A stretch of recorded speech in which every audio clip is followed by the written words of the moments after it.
ಅಕ್ಕರ ನಿಮ್ಮನ್ನ ನೋಡಿದ್ರೆ ಪಾಪ ಅನ್ಸ್ತಿದೆ.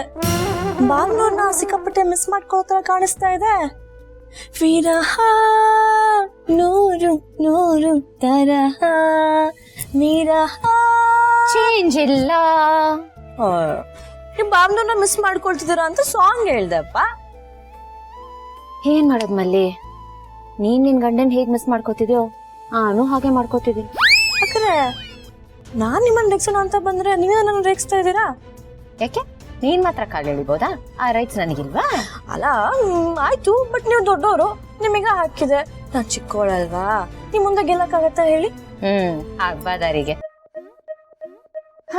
ಬಟ್ ಏನ್ ಗೊತ್ತಾ ಮಲ್ಲಿ, ಭಾವನವ್ರು ಹೋದಾಗ್ಲಿಂದ ಈ ಮನೆ ಖಾಲಿ ಖಾಲಿ ಅನ್ನಿಸ್ತದ. ಅವ್ರು ಇಲ್ಲೇ ಇದ್ದಾಗ ಬೆಳಗ್ಗೆ ಆಫೀಸ್ಗೆ ಹೋಗಿ ಸಂಜೆ ವಾಪಸ್ ಬಂದ್ಬಿಡ್ತಾರೆ ಅನ್ನೋ ಒಂದು ಸಮಾಧಾನ ಇತ್ತು. ಆಗ್ಲೂ ಅವ್ರನ್ನ ಮಿಸ್ ಮಾಡ್ಕೋತಿದ್ದೆ, ಬಟ್ ಇನ್ನೇನು ಸ್ವಲ್ಪ ಹೊತ್ತು ಬಂದ್ಬಿಡ್ತಾರೆ ಅಂತ ಕಾಯ್ತಿದ್ದೆ. ಆದ್ರೆ ಈಗ ತುಂಬಾ ದಿನ ಬರಲ್ಲ ಅಂತ ಗೊತ್ತಾದ್ಮೇಲೆ ಮನ್ಸಿಗೆ ಸಮಾಧಾನನೇ ಆಗ್ತಿಲ್ಲ. ಅವ್ರು ಎಲ್ಲೂ ಹೋಗ್ಬಾರ್ದು, ನನ್ನ ಕಣ್ಮುಂದೆನೇ ಇರ್ಬೇಕು. ವರ್ಕ್ ಫ್ರಮ್ ಹೋಮ್ ಮಾಡ್ಬೇಕು, ಬಟ್ ನನ್ನ ಕಣ್ಮುಂದೆನೇ ಇರ್ಬೇಕು. ಇದೆ ಅಲ್ವಾ ಪ್ರೀತಿ ಅಕ್ಕರೆ, ಇದ್ರಲ್ಲೇ ಗೊತ್ತಾಗ್ತದೆ ನಿಮ್ ಬಾಂಡ್ ಸ್ಟ್ರಾಂಗ್ ಆಗಿದೆ ಅಂತ. ಬಟ್ ಇದ್ರಲ್ಲೂ ಒಂದು ಒಳ್ಳೆ ವಿಷಯ ಇದೆ ಮಲ್ಲಿ. ಇದ್ರಲ್ಲೂ ಒಂದು ಒಳ್ಳೆ ವಿಷಯನಾ? ಏನಪ್ಪಾ ಅದು? ನಾವು ಪ್ರೀತಿಸೋರು ನಮ್ಮಿಂದ ದೂರ ಆದಾಗ ಅವ್ರ ಬೆಲೆ ಏನು ಅಂತ ಗೊತ್ತಾಗುತ್ತೆ. ಅವ್ರ ಜೊತೆ ಕಳೆದಿರೋ ಒಂದೊಂದು ಕ್ಷಣನೂ ಸ್ಪೆಷಲ್ ಅನ್ಸೋ ಶುರು ಆಗುತ್ತೆ. ಈ ಡಿಸ್ಟೆನ್ಸ್ ಜಾಸ್ತಿ ಆದಾಗ ಪ್ರೀತಿ ಕಮ್ಮಿ ಆಗಲ್ಲ ಮಲ್ಲಿ, ಇನ್ನೂ ಜಾಸ್ತಿ ಆಗುತ್ತೆ. ಇದು ನಮ್ಮನ್ನ ದೂರ ಮಾಡಲ್ಲ, ಇನ್ನೂ ಹತ್ರ ತರುತ್ತೆ. ಸರಿ, ಹಾಗಿದ್ರೆ ಇದೇ ಒಂದು ಮ್ಯಾಟರ್ಗೆ ಇವತ್ತು ಭಾವನವರಿಗೆ ಒಂದು ಎಕ್ಸ್ಟ್ರಾ ವಿಡಿಯೋ ಕಾಲ್ ಮಾಡ್ಬಿಡಿ. ಅಯ್ಯೋ ಮಲ್ಲಿ, ನನಗೆ ಗೊತ್ತೇ ಇರ್ಲಿಲ್ಲ ನಾನು ವಿಡಿಯೋ ಕಾಲ್ ಮಾಡ್ಬೋದು ಅಂತ ಹೇಳೋದು. ಬಟ್ ನಿಂದು ಟೈಮ್ ಆಯ್ತಲ್ಲ ವಿಡಿಯೋ ಕಾಲ್ ಮಾಡೋದಕ್ಕೆ? ಗೊತ್ತಾಗೈತಾ? ಗೊತ್ತಾಗೈತೆ. Okay, happy video calling to you too. Bye bye. ನಾನೆಲ್ಲಿ ಕಾಲ್ ಮಾಡೋದು? ಅವ್ರು ಲ್ಯಾಂಡ್ ಆಗಿ ಕಾಲ್ ಮಾಡೋವರೆಗೂ ನಾನು ವೆಯ್ಟ್ ಮಾಡಬೇಕು. ವಿರಹ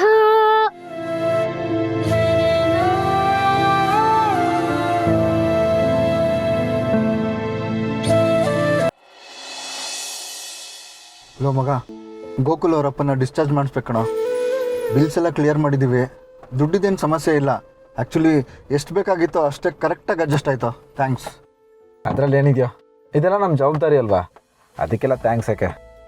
ಆದರೆ ಪಾಪ ಅವ್ರನ್ನ ಮನೆಗೆ ಹೋದ್ಮೇಲೆ ನೋಡ್ಕೊಳ್ಳೋಕ್ಕೆ ಅವ್ರ ತಾಯಿ ಒಬ್ಬರೇ ಇರೋದು ಮಗ. ಅವ್ರಿಗೆ ಗೋಕುಲ್ ಬಿಟ್ಟರೆ ಬೇರೆ ಯಾರೂ ಇಲ್ಲ ಕಣ. ಮಗಂದೇ ಅರ್ಧ ಚಿಂತೆ ಆಗೋಗಿದೆ ಅವ್ರಿಗೆ. ಇಂಥ ಟೈಮಲ್ಲಿ ಅವನು ಇವ್ರ ಜೊತೆಲಿ ಇರಬೇಕಾಗಿತ್ತು. ಪಾಪ ಗೋಕುಲ್ಗೆ ಈ ವಿಷಯದಲ್ಲಿ ತುಂಬ ಅನ್ಯಾಯ ಆಗೋಯ್ತು ಮಗ. ಆ ಹುಡುಗಿ ಬಗ್ಗೆ ಏನಾದರೂ ಗೊತ್ತಾಯ್ತನೋ? ಇಲ್ಲ ಮಗ, ನಾನು ಅವತ್ತು ಮಾತ್ರ ಅಲ್ಲ, ಮತ್ತೆ ಆ ಹುಡುಗಿನ ಫಾಲೋ ಮಾಡಿದೆ. ಅವನು ಒಬ್ಬನೇ ಇರ್ತಾನೆ, ಆದರೆ ಹುಡುಗಿ ಮಾತ್ರ ಕಾಣಿಸ್ತಿಲ್ಲ. ದಿಢೀರಂತ ಅದು ಹೇಗೆ ಮಾಯ ಆದ್ಲೋ ಗೊತ್ತಾಗ್ತಿಲ್ವ? ದಿಯಾ ಹೇಗೆ ಕಾಣೆ ಆದ್ಲೋ ಈ ಹುಡುಗಿನೂ ಹಾಗೆ ಕಾಣೆ ಆಗಿದ್ದಾಳೆ. ಇದ್ದಕ್ಕಿದ್ದಾಗೆ ಕಾಣೆ ಆಗೋದಕ್ಕೆ ಹೇಗೋ ಸಾಧ್ಯ? ತುಂಬ ಡೌಟ್ ಬರ್ತಿದೆ ಕಣ. ಹೇಗಾದರೂ ಮಾಡಿ ಆ ಹುಡುಗಿ ಏನಾದ್ಲು ಅಂತ ತಿಳ್ಕೊಬೇಕು. ಆದರೆ ಅದೇ ಹೇಗೆ ತಿಳ್ಕೊಳ್ಳೋದು ಅಂತ ಗೊತ್ತಾಗ್ತಿಲ್ವಲ್ಲ. ಐಡಿಯಾ ಕಣ. ಏನೋ ಮಗ? ಆ ಹುಡುಗಿ ಅನು ಇದ್ದಾಳಲ್ಲ, ಅವಳ ಫ್ರೆಂಡ್ ಅಂತ ಜೈದೇವಿಗೆ ಫೋನ್ ಮಾಡಿ ಅವಳ ಬಗ್ಗೆ ವಿಚಾರಿಸಿದ್ರೆ? ಏನೋ ಹೇಳ್ತಿದ್ಯಾ ಮಗ? ಅವನಿಗೆ ನಂಬರ್ ಗೊತ್ತಾಗಲ್ವಾ? ಮತ್ತೆ ಆ ಹುಡುಗಿಗೆ ಬೇರೆ ಯಾರೋ ಬಾಯ್ ಫ್ರೆಂಡ್ ಇದ್ದಾರೆ ಅಂದ್ಕೊಂಡು ಆ ಹುಡುಗಿಗೆ ತೊಂದರೆ ಮಾಡಿದ್ರೆ ಮತ್ತೆ ಏನೋ ಮಾಡೋಕ್ಕೋಗಿ ಇನ್ನೊಂದೇನೋ ಆದರೆ ಏನೋ ಮಾಡ್ತೀಯಾ? ಪೂರ್ತಿ ಕೇಳಿಸ್ಕೊಳ. ನಿಂದು ಇನ್ನೊಂದು ನಂಬರ್ ಇದೆಯಲ್ಲ, ಅದರಿಂದ ಕಾಲ್ ಮಾಡೋಣ. ಇವತ್ತು ಟೆಕ್ನಾಲಜಿ ತುಂಬ ಮುಂದುವರೆದಿದೆ. ಹುಡುಗಿ ವಾಯ್ಸಲ್ಲಿ ಕಾಲ್ ಮಾಡಿದ್ರೆ ಆಯಿತು. ಸೂಪರ್ ಐಡಿಯಾ ಮಗ. ಸರಿ, ನಿಂದು ಇನ್ನೊಂದು ನಂಬರ್ ಇದೆಯಲ್ಲ, ಅದರಿಂದ ಕಾಲ್ ಮಾಡ್ಕೊ. ತಗೊಳ್ಳೋ.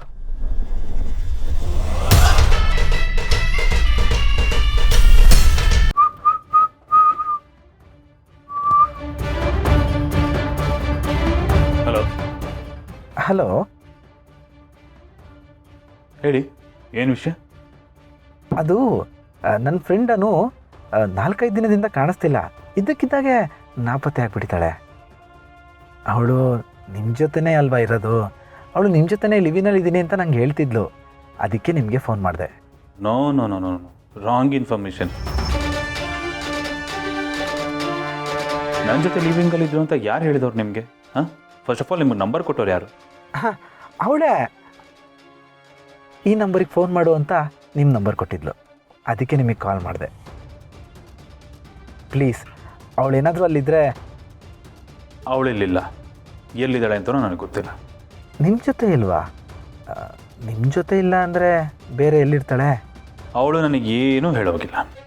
ಅಲ್ಲೇ ಇರ್ತೀನಿ ಅಂತ ಹೇಳಿದ್ಲಲ್ಲ. ನಿಮ್ಮ ಅವಳ ಮಧ್ಯೆ ಏನಾದರೂ ಜಗಳನ? ಏನಾದರೂ ಇದ್ದರೆ ನೀವು ಹೇಳಿ, ನಾನು ಅವಳ ಹತ್ರ ಹೇಳ್ಕೊಳ್ಳಲ್ಲ. ರೈ, ಹೇಳೋದು ಅರ್ಥ ಆಗ್ತಿಲ್ವಾ? ಅವಳಿಗೆ ಎಲ್ಲಿದ್ದಾಳೆ ಏನು ಎತ್ತ ನಂಗೆ ಗೊತ್ತಿಲ್ಲ. ಸುಮ್ಮನೆ ಯಾಕ್ರಿ ಫೋನ್ ಮಾಡಿ ಡಿಸ್ಟರ್ಬ್ ಮಾಡ್ತೀರಾ? ಸರಿ ಸರ್, ನಿಮ್ಗೇನಾದರೂ ಗೊತ್ತಾದರೆ ನೀವೇ ನನಗೆ ಕಾಲ್ ಮಾಡಿ, ನಾನು ನಿಮಗೆ ಡಿಸ್ಟರ್ಬ್ ಮಾಡಲ್ಲ. ಸರಿ, ನನಗೇನಾದರೂ ಗೊತ್ತಾದರೆ ತಿಳಿಸ್ತೇನೆ.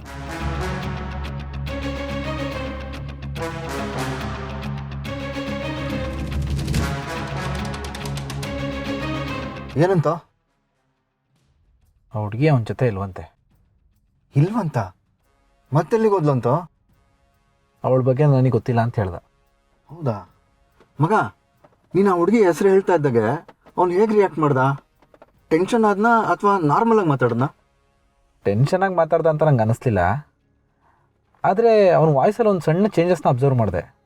ತುಂಬ ಜೋರಾಗಿ ಮಾತಾಡೋಕ್ಕೆ ಶುರು ಮಾಡ್ದ. ನನಗೆ ಗೊತ್ತಾದರೆ ಹೇಳ್ತೀನಿ ಅಂತ ಕಾಲ್ ಕಟ್ ಮಾಡ್ದ. ಅದೇಗೋ ಸಾಧ್ಯ?